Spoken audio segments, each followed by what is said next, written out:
Right now, multiple landslides shutting down roads across the metro area. The city's warning to drivers this afternoon.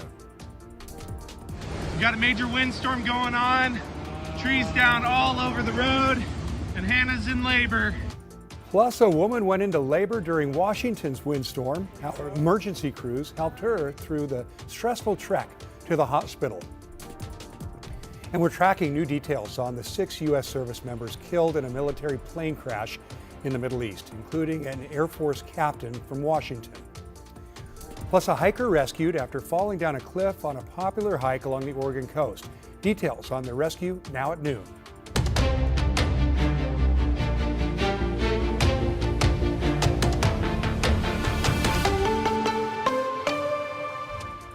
New at noon, a suspect accused of shooting a man in Northeast Portland is set to make his first court appearance this afternoon. Thank you for joining us. I'm Tim Gordon. Police say a man was shot Friday afternoon near Northeast 140th Avenue and Eugene Court. Officers say the victim was taken to the hospital with non-life-threatening injuries. Early Saturday morning, police arrested 71-year-old Robert Trujillo after he returned to the scene. He's currently sitting in the Multnomah County Jail, facing attempted murder and assault charges. Police say Trujillo and the victim may know each other. New video this afternoon showing the moments crews worked to rescue several teenage hikers in Lincoln County. North Lincoln Fire and Rescue said they were called on Saturday after a hiker slipped and fell down a steep cliff face in the God's Thumb area of Lincoln City. 2 other hikers stayed at the top of the cliff but weren't able to reach the one who fell. Now, witnesses who saw the fall helped guide first responders. And you see the rescue happening right there. With the help of the Coast Guard helicopter there, the hiker who fell was rescued and treated, then reunited with the other 2. Well, right now, several streets in Portland remain closed after landslides, trees, and power lines all fell during the heavy rainstorms last week. This is near the OHSU campus on Southwest Fairmont and Markham Hill Road. The road here is closed, and PBOT says it could stay that way for some time. Here's a list of the current road closures listed on PBOT's website. There are 5 closures related to downed power lines, trees, and landslides. Also in Southwest Portland, a landslide at Southwest 45th Drive between Garden Home Road and Taylor's Ferry. Crews cleared slide debris here as well, but city officials warned a looming hazard above. The city says there's a crack in the hillside that moved last week, and they worry it could move again. Today, the city is urging drivers to obey road closure signs to keep you and city crews safe. Well, people can now return to an RV park in Columbia County after floodwaters receded yesterday afternoon. Flooding at River's Edge RV Park in Clatskanie forced hundreds of people out of their homes on Saturday morning. Emergency officials say the rising waters were caused by the atmospheric river, breaking a 100-foot section of levee around the Clatskanie River. And today is a far cry from last week's atmospheric river. This is a live look from our Rose City Sky Camera with what's really kind of setting up to be a beautiful day across the region. Let's turn things over to meteorologist Rod Hill now, who's tracking temperatures in the 60s. And Rod, you're standing by on the weather deck. Yeah, I think it's my first shot, Tim, without a coat on. Now I have a sweater, Yay. but I don't have a coat on. Not bad. Feels pretty good. Spring officially beginning this Friday. We think today will go on to be the warmest that we have been so far this year. I'm up here on the weather deck, as Tim mentioned, brought to you by Rick's Custom Fencing and Decking. It's kind of a mid to high level cloud deck that just thins from time to time, and you get some sun, then it goes away and you get some sun. I think if anything, we'll continue to see increasing sunshine throughout the afternoon. Here's what the satellite picture is showing. We are completely dry in our local region, and mostly what the radar is picking up, where you see the green patches, is that distance, meaning it's not really anything that's reaching the ground for the most part. You can see a lot of increasing sunshine dropping I-5 down south through our region. I'm going to tell our director, Michael, that my trusty iPad is not being trusty. So let's flip the maps and see what we've got. There's Lincoln City, Chinook Winds Casino Resort camera. And Michael, one more time, there's the temperature, 61 degrees. These next sky cams will come on automatically with the temperature. There's Salem. Look at the beautiful cherry blossoms. Mid-50s. Here comes Portland. Let's see where we are at high noon. Here it comes. Here it comes. There's that temperature. We are at 56 degrees. One more map. This should show you the temperature plot for the remainder of this afternoon. Dry, if anything, increasing sun. Shows us 67 at 5 p.m. Here's the deal, Tim.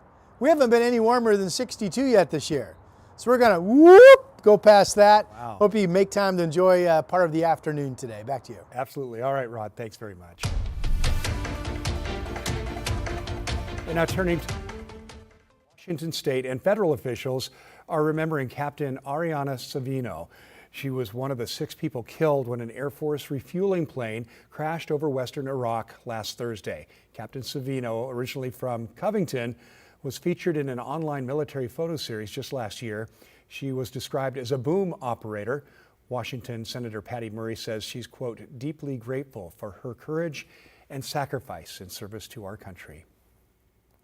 President Trump insists Iran has been essentially defeated and wants to negotiate a deal, while Iran's top diplomat says his country is ready to fight on. This comes as the Trump administration faces a growing backlash over a rapid increase in the price at the gas pump. NBC's Alice Barr has the latest from Washington. As the fighting with Iran now stretches into a third week with other countries roped in, including an Iranian drone strike this morning at Dubai's busy airport pausing flights, disruptions to the global energy supply are only growing. In the U.S., oil prices hovering around $100 a barrel, pushing gas prices up more than 70 cents a gallon since the war began. I think they're quite expensive right now, especially for $4.30. The Trump administration adamant it's short-term pain. The prices are going to come tumbling down as soon as it's over, and it's going to be over pretty quickly. Americans will feel it for a few more weeks, but at the end, we will have removed the greatest risk to global energy supplies. President Trump calling on other countries to help police the Strait of Hormuz to get oil flowing through that critical route, putting pressure on NATO allies and pointing to U.S. help with Ukraine. It'd be interesting to see what country wouldn't help us with a very small endeavor, which is just keeping the strait open. While also insisting Iran wants to negotiate to end the war. But I don't think they're ready to do what they have to do.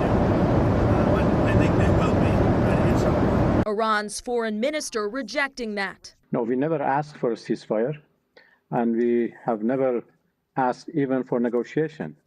We are ready to defend ourselves as long as it takes. Democrats arguing the war is not worth the costs. Raising the cost and the difficulty of Americans to be able to afford simple groceries. As they press for a clear exit strategy. In Washington, Alice Barr, NBC News. And right now, Oregon's average price for a gallon of regular is up to $4.48, and Washington has the second highest prices in the country at $4.92 a gallon now. AAA says every $1 increase in the price of crude oil amounts to an increase of about 2 cents for regular fuel at the pump per gallon. And those spikes are also leading to higher prices for airline travelers as well. Well, turning to other headlines over the weekend, in Salem, a woman was found dead Sunday morning after she was reported missing. Salem police say 93-year-old Hisako Gans never returned from an early morning walk. With the help of a tracking canine, they found her about 200 yards away from her family's apartment, which is near the intersection of Gaffin Road Southeast and Cordon Road. At this point, there's no criminal investigation. Washington County Sheriff's deputies are investigating a hit-and-run crash that broke a person's leg. It happened just before 2 o'clock Sunday afternoon near the intersection of Northwest Shadow Hills Lane and Oak Knoll Place. Multiple people called 911 after seeing a dark SUV speeding before they hit a person. You see the car go by right there. And then that vehicle drove away. Deputies believe the vehicle is a Jeep Grand Cherokee SRT. Anyone with this information is asked to call the Washington County Sheriff's Office. Well, in the midst of severe weather in Washington, a different kind of rescue just in time. Fallen trees and power lines blocked a North Bend woman in labor from getting to the hospital Wednesday night. Every road was blocked, and the East Side Fire and Rescue Battalion chief said he was the only first responder available. A North Bend utility crew helped out, cutting the power and clearing debris to open a path. The chief and the couple met in the middle on foot, then walked to the emergency vehicle. There were probably a couple trees that were like 36 inches in diameter, so fairly large, robust trees. With her family's help and with our help, we were able to help kind of hoist her up over a couple, and she did, to her credit, she did the bulk of the work herself, so it was pretty amazing, to be honest with you. Crazy night. For sure, the chief raced them to the hospital where mom delivered a healthy baby boy. Glad it worked out.